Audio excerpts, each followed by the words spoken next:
नमस्कार, मैं हूं आपके साथ विभा उपाध्याय और आप सभी दर्शकों का अन्नदाता कार्यक्रम में स्वागत करती हूं। हमारे देश का किसान जन का पोषक है, वो श्रम का देवता है, अन्नदाता है। उसमें ही भारत की आत्मा निवास करती है और ऐसे ही किसानों की प्रगति के लिए हम खेती बाड़ी से जुड़ी हुई बहुत सी नई लाभकारी जानकारियां हर रोज सुबह लेकर आते हैं। तो चलिए कार्यक्रम शुरू करने से पहले देखते हैं क्या है आज के अन्नदाता में। आलू की फसल में फसल सुरक्षा उपाय।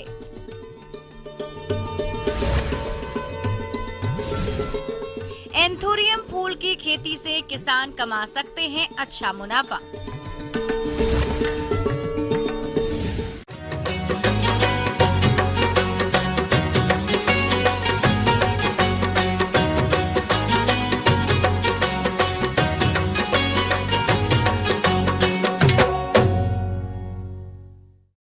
प्रदेश में इन दिनों तापमान में काफी गिरावट देखी जा रही है और वातावरण में काफी नमी है। ऐसे में आलू की फसल में कई कीट और रोग पनपने लगते हैं, जिनकी समय से पहचान करके सही दवा प्रयोग करना चाहिए ताकि फसल को रोगों से बचाया जा सके।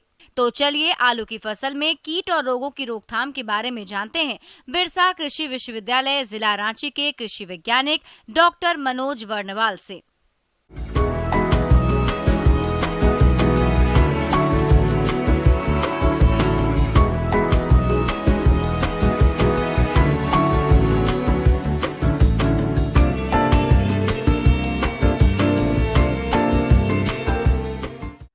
आज हम आपको आलू में लगने वाले रोग और कीटों का प्रकोप उसके बारे में आपको जानकारी दे रहा हूं।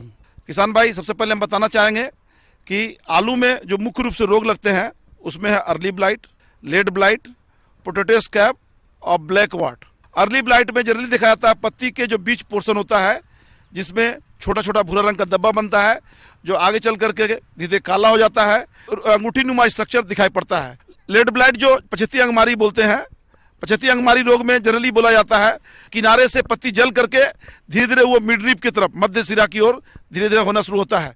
पिछेती झुलसा रोग फाइटोफथोरा नाम के कवक के कारण फैलता है। इस रोग के लक्षण पत्तियों, शाखाओं और कंदों पर दिखाई देता है। जब वातावरण में नमी और बादल छाए रहते हैं और कई दिनों तक बरसात होती है, तब इस रोग का प्रकोप पौधे की पत्तियों के किनारे से शुरू होता है और पत्तियों की निचली सतहों पर सफेद रंग के गोले बन जाते हैं, जो बाद में भूरे और काले रंग के होकर पूरी पत्ती पर फैल जाते हैं, जिससे पौधे की कोशिकाएं मर जाती हैं और कंद का आकार छोटा रह जाने से उत्पादन में भारी गिरावट आती है। तो इस तरह का लक्षण जब पत्ती में दिखाई पड़े तो निश्चित रूप जान लीजिए कि उसमें पछती अंगमारी रोग का प्रकोप हुआ है। सबसे पहले हमको किसान बंधु, वास्तव में ये दोनों बीमारी बीज के द्वारा भी फैलता है और मिट्टी से द्वारा भी फैलता है। इसलिए हम लोग कहते हैं बीज बोने से पहले बीज का बीज उपचार आप जरूर करना चाहिए।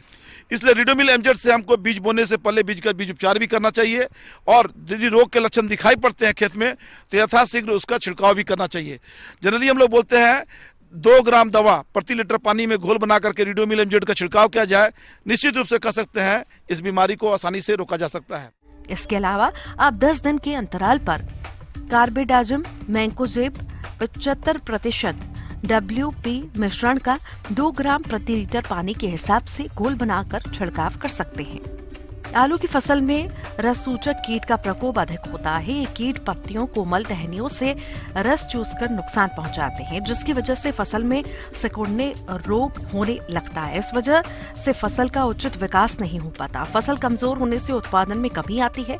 तो आप इस कीट के रासायनिक नियंत्रण के लिए इमिडायोलोप्रिड दवा की 1 मिलीलीटर मात्रा को 3 लीटर पानी के हिसाब से घोल बनाकर छिड़काव करते हैं तो इस कीट का नियंत्रण आसानी से कर सकते हैं। इसके अलावा एक बीमारी लगती है जिसको हम लोग बोलते हैं ब्लैक वाट, या कह सकते हैं काला धब्बा रोग भी कह सकते हैं। तो ब्लैक वाट जो बीमारी है जनरली देखा जाता है खासकर कंध में दिखाई पड़ता है। तो जिस तरह से हमारा जो जब छोटा सा पैर में या हाथ में जब चोट लगता है तो हमारा घाव बन जाता है छोटा छोटा, और ऊपर जब उसको अपने आप सूखने लगता है तो धीरे धीरे छोटा सा उभार आ जाता है। ठीक उसी तरह से कंध में भी छोटा छोटा उभार दिखाई पड़ता है जो काला रंग का होता है, जिसके कारण से धीरे धीरे वो सड़ने लगता है। जनरली देखा जाता है ये एक तरह का जीवाणु के द्वारा या कह सकते एक तरह का बैक्टीरिया के द्वारा होता है। इसके अलावा एक बीमारी और लगता है कंद में, उसको हम लोग बोलते हैं स्कैब। स्कैब जनरली होता है स्ट्रेप्टोमाइसिस नामक एक तरह का जीवाणु है, स्ट्रेप्टोमाइसिस स्कैबिस बोलते हैं उसको। उसके कारण से ये देखा गया कि इस बीमारी का धीरे धीरे बढ़ता है। तो उसमें भी देखा जाता है इसके कंद में ही खास करके लक्षण देखने को मिलता है। उसमें शुरू में ये भूरा रंग का अंकुरण होने के बाद में छोटा छोटा जिस तरह सफेद सफेद निकलने लगता है, ठीक उसी तरह से खास करके स्कैब में भी ब्राउन कलर का छोटा छोटा धब्बा दिखाई पड़ता है। जैसे हमने बताया ब्लैक वाट या स्कैब, ये दोनों बीमारी वास्तव में देखा गया है कि जीवाणु के द्वारा फैलता है। तो इसके लिए हम लोग रोकथाम के लिए सबसे पहले हम ये बोलना चाहेंगे कि हमको बीज प्रमाणित बीज का बीज लेना चाहिए। दूसरा, हमको स्ट्रेप्टोसाइक्लिन का 200 मिलीग्राम का घोल बना करके छिड़काव करना चाहिए।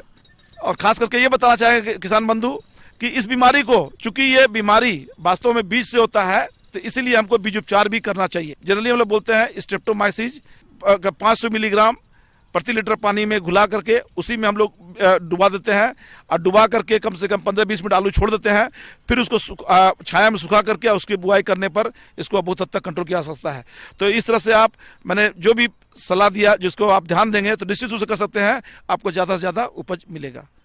किसान बंधु, रोकथाम में तो एक चीज़ और बताना चाहेंगे, जब खास करके आलू के केस में चूंकि ठंड पड़ती है तो उसमें पाला मारने की भी बात होती है, जिसको हम लोग पछेती अंगमारी रोग का ही लक्षण मानते हैं। वही नहीं, ऐसा देखा जाता है कि ठंडा में जब टेम्परेचर बहुत ज़्यादा ठंडा होने लगता है तो उसमें बीमारी होने की संभावना, चाहे वो बैक्टीरियल डिजीज हो चाहे वो फंगल डिजीज हो, फफूंद के द्वारा जो बीमारी फैलती है उसको रोकथाम हेतु जनरली हम लोग बोलते हैं कि सिंचाई समय समय पर अवश्य करते रहना चाहिए। साथ ही साथ कुछ हम लोग अगल बगल में कुछ जलाना भी चाहिए। जैसे कभी कभी टायर जला देने से क्या होता है, वहाँ का टेम्परेचर थोड़ा बढ़ जाता है। उस तरह से करने पर ये तापक्रम थोड़ा बढ़ने पर निश्चित रूप से बीमारी का प्रकोप खास करके आलू में कम देखने को मिलता है। किसान भाइयों,